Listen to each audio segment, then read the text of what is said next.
Hey guys, welcome back. This is Softcore Detachment, the podcast for people who are done starting over. If you're new here, hi, I'm Catalina.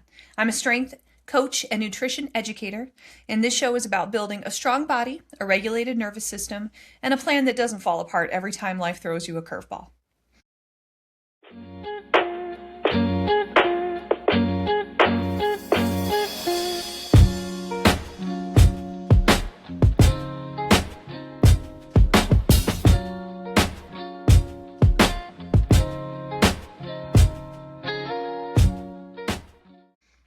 Today's show is going to be a little bit different. I want to talk about forgiveness, specifically forgiving yourself. And I want to say this up front because I think a lot of people get turned off by this topic. This is not an episode about letting yourself slide. It's not about pretending that things didn't hurt or that you didn't hurt people. It's not about bypassing responsibility or accountability. This is about what happens after you've already taken responsibility, but you're still punishing yourself. A lot of people listening to this don't struggle with owning their mistakes. They struggle with never feeling allowed to move on, feeling stuck in what happens afterward. If you're someone who holds yourself to high standards, who actually cares about doing better, this episode's for you. Let's get into it. Here's why forgiving yourself feels uncomfortable for a lot of people. We've been taught, directly or indirectly, that guilt equals growth. Self-flagellation, right? That if we feel bad long enough, we'll somehow earn the right to move forward. And especially for women, guilt gets mistaken for responsibility. If I still feel bad, then I must care. I'm learning my lesson, right? But caring and self-punishment are not the same thing. You can care deeply and still be hurting yourself by refusing to let go and move on. And what often happens is this. We forgive other people faster than we forgive ourselves. We give others context, nuance, understanding. But when it comes to ourselves, it's just, you should have known better. You should have done better. You should have cared more. So let's slow this down and get really clear here. Self-forgiveness is not excusing harmful behavior. It's not rewriting history. It's not playing the victim. It's not pretending you didn't hurt someone, including yourself. It's not bypassing consequences. Real self-forgiveness only happens after accountability. If you haven't owned it yet, this isn't forgiveness, it's avoidance. But if you have owned it, if you've reflected, taken responsibility, adjusted, made amends, then staying stuck in shame isn't noble. It's just unnecessary suffering. Here's the part that rarely gets talked about. When you don't forgive yourself, you don't become stronger. You become frozen. You hesitate. You second guess. You shrink your world.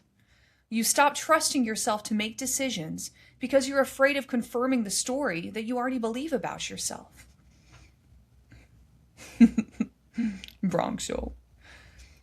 And over time, shame stops being a signal and starts becoming your identity. You go from I made a mistake to I am my mistake.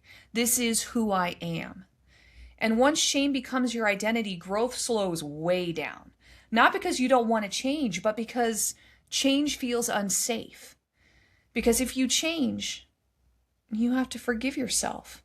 You have to step out of this identity that you've created and go beyond that safe structure of this is who I am. And that's scary. This is one of the most important distinctions I want you to hear. Accountability is about behavior change. Punishment is about emotional suffering. And those two things get confused all the time. You don't become accountable by hurting longer. You become accountable by doing something different next time. If you've learned the lesson, if you've changed the pattern, if you wouldn't make the same mistake again, then continuing to punish yourself isn't responsibility. It's self-abandonment, dressed up as discipline.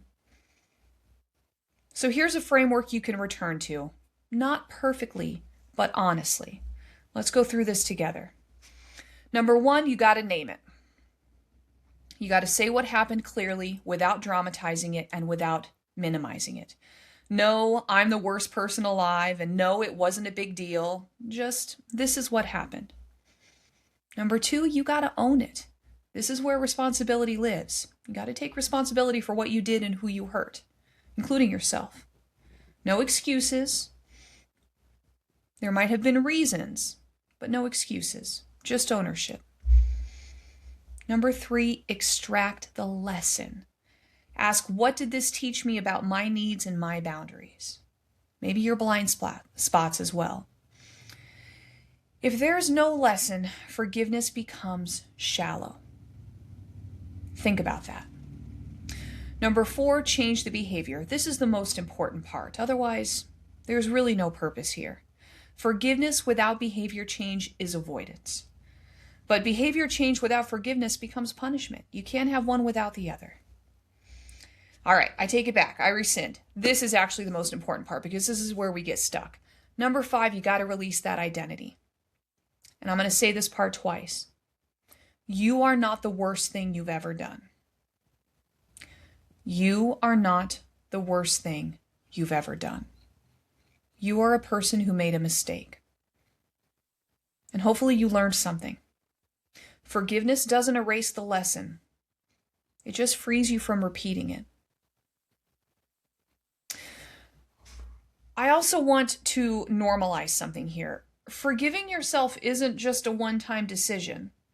You don't have that great movie, music crescendo. She forgives herself and walks down the street with the music rising up and her heels clicking on the sidewalk and moves on with the rest of her life.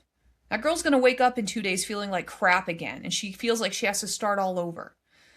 Okay, you're not going to wake up one day healed and peaceful with the glow of the sunrise coming into your window. Some days you're going to feel great. It will feel like a movie. And some days you're going to feel like crap. You're going to feel shameful.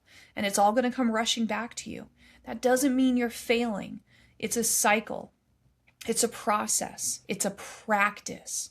And that practice is what's going to build trust and integrity.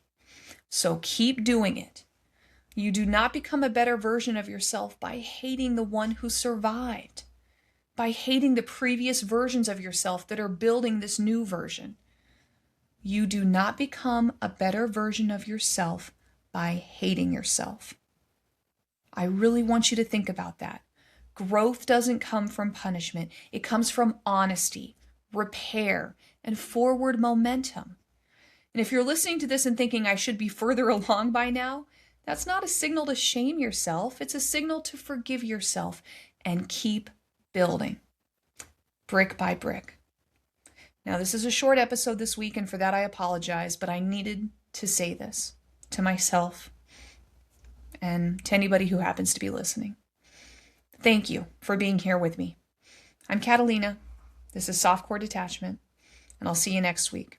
Remember, build a life you don't have to tear down and rebuild every quarter of the year. Be nicer to yourself.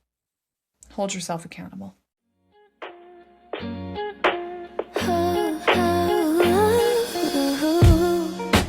Thought that I would be a bit at peace by now. Yeah, you're lying in the shadows of my